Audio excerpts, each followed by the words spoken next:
Right, ఇక మాజీ మంత్రి హరీష్ రావు మాట్లాడుతున్నారు, లైవ్ లో చూద్దాం. అహంకారంతో మాట్లాడుతున్నాడు, కళ్ళు నెత్తికెక్కి మాట్లాడుతున్నాడు. ఇవాళ ప్రజలు నీకంటే తెలివైన వాళ్ళు రేవంత్ రెడ్డి. అబద్ధాలు ఒక్కసారి అడగలుగుతావు, ఒక్కసారి నమ్ముతారు అబద్ధాలని. ఎప్పుడు నువ్వు ఆడే అబద్ధాలు ప్రజలు నమ్మరు. ప్రజలు మనకంటే తెలివైన వాళ్ళు.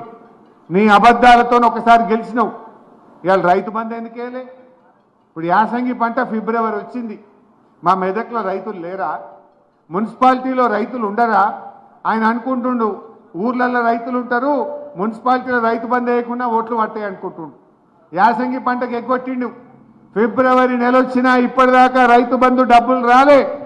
బిడ్డ రేవంత్ రెడ్డి 11వ తారీఖులోగా రైతు బంధు రాకపోతే పట్టణాల్లో ఉండే రైతులు నిన్ను చీరి సింతగట్టరు. నిన్ను నీ కాంగ్రెస్ పార్టీ నీ సంగతి చెప్తారు రైతులు.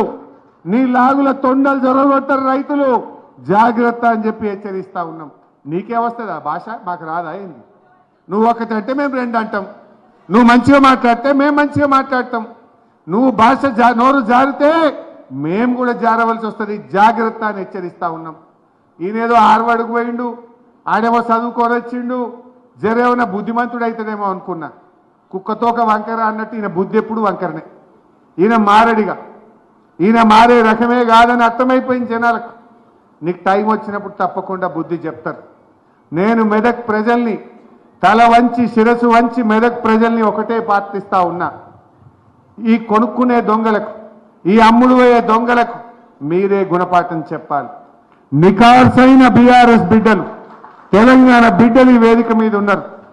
గులాబీ పార్టీని గెలిపించండి, కారు గుర్తు కోటేసి గెలిపించండి. మెదక్ బ్రహ్మాండంగా అభివృద్ధి చేసి చూపిస్తాం.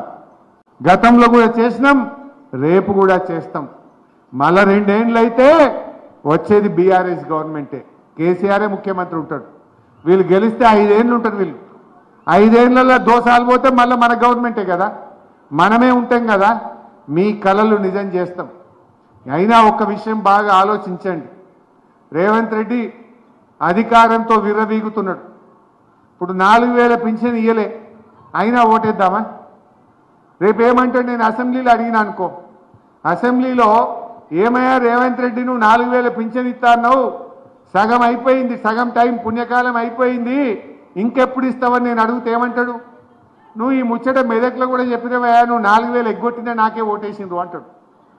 నేను 2500 అక్క చెల్లెలకు ఎగ్గొట్టినా నాకే ఓటేసిండ్రు అంటాడు. పిల్లలకు ఫీజు రియంబర్స్మెంట్ డబ్బులు ఇవ్వలేదు, పిల్లల చదువులు ఆగం చేసిండు, అయినా నాకే ఓట్లేసినా అంటాడు. తులం బంగారం ఎగ్గొట్టినా, ఆడపిల్లలకు స్కూటీలు ఎగ్గొట్టినా, నిరుద్యోగ యువకులకు 2 లక్షల ఉద్యోగాలు ఎగ్గొట్టినా, నిరుద్యోగ భృతి ఎగ్గొట్టినా, నేను మోసం చేసినా నాకే ఓటేసిండ్రు అంటాడు. ఈ పుణ్యాత్ముడు వెనకటోసారి అన్నాడు, మోసపోయేందుకు ప్రజలు సిద్ధంగా ఉన్నారు, మోసం చేయడానికి మేము సిద్ధంగా ఉన్నాము అన్నాడు. మరి ఎప్పుడు మోసపోదామా? మోసం చేసిన వాడికి గుణపాఠం చెప్పుదామా? ఆలోచించండి. మోసం చేసిన రేవంత్ రెడ్డికి మాయ మాటలు చెప్పి గద్దెనెక్కిన